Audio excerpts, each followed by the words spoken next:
कोई इम्पैक्ट नहीं है।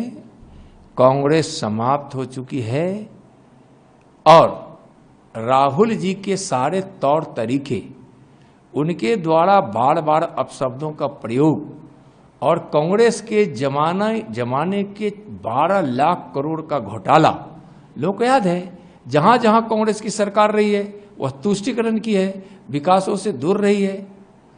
और आपने जो कहा कि उस दरमियान जो वोट चोरी का जो आरोप लगाने के लिए चले हैं, तो लोगों ने तो अच्छा उनको जवाब भी दिया है और लोग समझ रहे हैं कि आरजेडी कांग्रेस ने बिहार के नौजवानों की नौकरी की चोरी की है, यानी घुसपैठियों को मतदाता सूची में लाकर और नौकरी से लेकर सारे चीजों में अधिकार देकर यहाँ के रोजगार की चोरी उन्होंने करवाई है, यहाँ के लोकतंत्र के वोट की चोरी उन्होंने की है, इसलिए कि वह फर्जी मतदाता थे। महागठबंधन, घमंडिया गठबंधन का सुपड़ा साफ होने वाला है।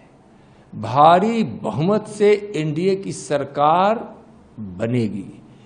और हम तो देहात के रहने वाले हैं, बिहार के गांव के रहने वाले हैं। आम के पेड़ से जब आम का फल तोड़ा जाता है तो कभी कभी पतलुकवा कहते हैं, यानी जो पत्ते में लुक जाए यानी कि छिप जाए उसको पतलुकवा कहते हैं। इसी तरह कहीं कहीं कुछ उनको सीट मिल जाए बड़ी मुश्किल से, लेकिन उनका सुपड़ा साफ होने वाला है। एनडीए की सरकार बननी है, जनता कमर कस चुकी है, मन बना चुकी है और वह जंगल राज पसंद नहीं कर रही है।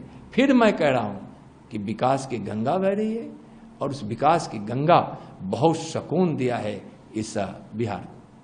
लालू परिवार और तेजस्वी जी का प्रण ही है परिवार, परिवार से बाहर जा ही नहीं सकते हैं, तो फिर उनके प्रण में कोई दम नहीं है। और प्रण इस प्रकार से किया गया है कि जैसे लग रहा है कि भ्रम फैलाने का वह पुलिंदा है, झूठ का पुलिंदा है। और जो व्यक्ति कभी वादा पूरा किया ही नहीं, उससे आगे बिहार की जनता क्यों उम्मीद करेगी। वादा तो बिहार में नीतीश सरकार की, एनडीए की सरकार की है, भरोसा है यहाँ एनडीए की सरकार पर।